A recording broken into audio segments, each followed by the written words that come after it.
महाभारत इतिहास या रहस्य। हजारों साल बीत गए, लेकिन महाभारत के कुछ रहस्य आज भी विज्ञान और तर्क से परे हैं। क्या अमृता का श्राप पाने वाला योद्धा आज भी हमारे बीच है? क्या कुरुक्षेत्र की रातों में तलवारों की खनक और चीखें सच में गूंजती हैं? आज हम महाभारत की 5 ऐसी घटनाओं की गहराई में उतरेंगे जो आपके सोचने का नजरिया बदल देंगे। वीडियो के अंत में हम उस सबसे बड़े रहस्य से पर्दा उठाएंगे जो हिमालय की बर्फीली चोटियों में छिपा है।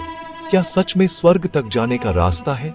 ये सफर इतिहास, धर्म और रहस्य की सीमाओं को मिटा देगा। तो चलिए उन पन्नों को पलटते हैं जिन्हें अधूरा छोड़ दिया गया था। अश्वत्थामा की अमृता से लेकर पांडवों के स्वर्गारोहण तक हर घटना एक नई पहेली है। अश्वत्थामा, गुरु द्रोणाचार्य का पुत्र, जिसने कुरुक्षेत्र के अंतिम दिन पांडवों के पुत्रों की हत्या कर दी। इस जघन्य अपराध की सजा उसे स्वयं श्री कृष्ण ने दी। श्री कृष्ण ने उसे श्राप दिया, 3000 सालों तक धरती पर भटकना, न मरना, न चैन पाना। अमृता, जो वरदान नहीं, सबसे बड़ा श्राप बन गई। मध्य प्रदेश के असीरगढ़ किले में आज भी लोग मानते हैं कि अश्वत्थामा हर सुबह शिव मंदिर में पूजा करता है। कई लोगों ने रात में एक घायल विशाल परछाई को वहां घूमते देखा है। किंवदंतियों के अनुसार उसके माथे की मणि श्री कृष्ण ने निकाल ली थी और उस घाव से आज भी रक्त बहता है। कुछ लोगों ने एक लंबे डरावने व्यक्ति को हल्दी और तेल मांगते देखा है। क्या ये सिर्फ अंधविश्वास है या उस श्राप का सबूत? विज्ञान आज भी इसका जवाब नहीं दे पाया।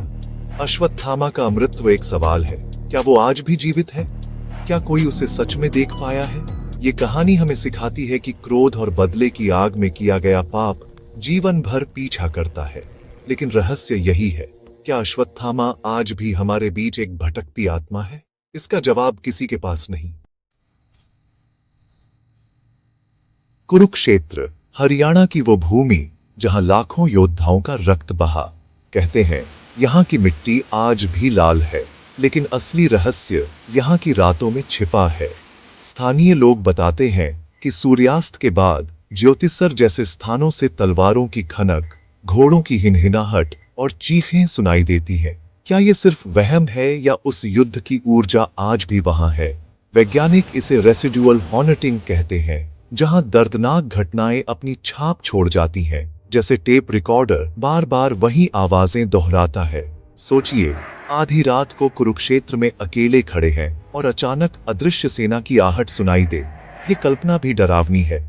यहाँ आज भी पेड़ पौधे ठीक से नहीं उगते, सिवाय उन बरगद के पेड़ों के जो युद्ध के साक्षी माने जाते हैं। खुदाई में हजारों साल पुराने तीर, भाले और कंकाल मिले हैं। क्या लाखों आत्माएं आज भी मुक्ति न मिलने के कारण वहां भटक रही हैं? क्या वे अपने अधूरे कर्तव्यों के कारण फंसी हैं? कुरुक्षेत्र सिर्फ ऐतिहासिक स्थल नहीं, एक पैरानॉर्मल हॉटस्पॉट है। दिन में लोग आते हैं, लेकिन रात में वहां रुकने की हिम्मत कम ही लोग करते हैं। ये रहस्य हमें सोचने पर मजबूर करता है। क्या समय सच में सीधा चलता है या कुछ जगहें अतीत और वर्तमान को जोड़ देती हैं? महाभारत की सबसे हृदय विदारक घटना, द्रौपदी का चीरहरण। भरी सभा में जब सब चुप थे, द्रौपदी ने श्री कृष्ण को पुकारा और फिर चमत्कार हुआ। दुशासन साध्वी खींचता रहा, लेकिन साध्वी खत्म ही नहीं हुई। पूरी सभा हैरान रह गई। क्या सच में श्री कृष्ण ने चीर बढ़ाया या ये द्रौपदी के विश्वास और सतीत्व की शक्ति थी? कुछ विद्वान मानते हैं कि ये श्री कृष्ण की योग माया थी, तो कुछ इसे द्रौपदी की आंतरिक शक्ति का परिणाम मानते हैं। विज्ञान इसका कोई स्पष्टीकरण नहीं दे सकता। एक वस्त्र का असीमित हो जाना तर्क से परे है। ये घटना दिखाती है कि जब इंसान हार जाता है, तब विश्वास और समर्पण चमत्कार कर सकते हैं। द्रौपदी का चीरहरण सिर्फ एक कहानी नहीं, बल्कि विश्वास की शक्ति का सबसे बड़ा प्रमाण है। ये रहस्य आज भी हमें सोचने पर मजबूर करता है।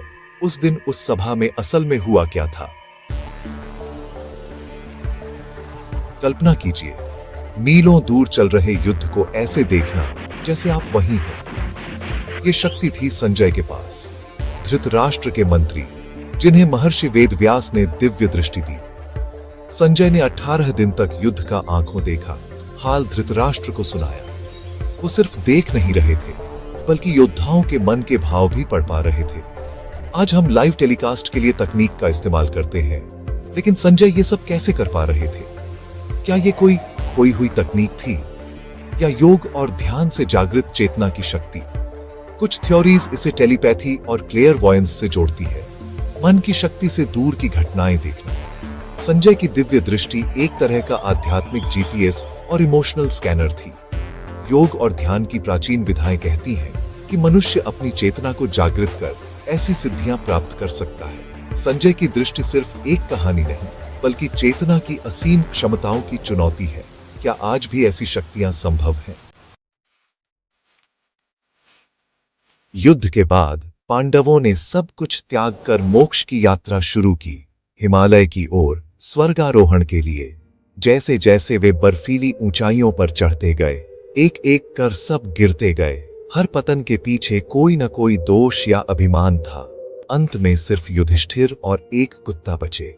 स्वर्ग के द्वार पर इंद्र ने स्वागत किया, लेकिन युधिष्ठिर ने कुत्ते के बिना प्रवेश से मना कर दिया। कुत्ता असल में धर्मराज था। उत्तराखंड में आज भी स्वर्गारोहिणी नामक शिखर है, जहां से पांडवों के स्वर्ग जाने की कथा जुड़ी है। क्या स्वर्ग का रास्ता सच में वहां है या ये चेतना की अवस्था है? पांडवों का गिरना दर्शाता है स्वर्ग में प्रवेश के लिए हर मोह, अहंकार और दोष छोड़ना पड़ता है। सिर्फ वही स्वर्ग तक पहुंच सकता है जो पूरी तरह निर्मल और निष्पाप हो। पांडवों की अंतिम यात्रा महाभारत का सबसे गहरा दार्शनिक रहस्य है। क्या स्वर्ग हिमालय में है या हमारे भीतर? अश्वत्थामा की अमरता से पांडवों के स्वर्गारोहण तक महाभारत रहस्यों का महासागर है। क्या इतिहास का हर पहलू सच है या कुछ बातें हमारी समझ से परे हैं? हर रहस्य एक सवाल छोड़ जाता है। क्या अश्वत्थामा आज भी भटक रहा है?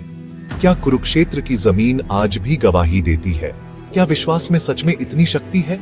शायद इन रहस्यों को अनसुलझा ही रहना था, ताकि हम याद रखें, इस ब्रह्मांड में बहुत कुछ ऐसा है जिसे हम नहीं जानते।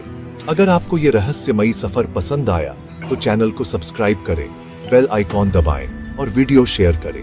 कमेंट्स में बताएं महाभारत का कौन सा रहस्य आपको सबसे ज्यादा हैरान करता है। मिलते हैं अगले वीडियो में एक नए रहस्य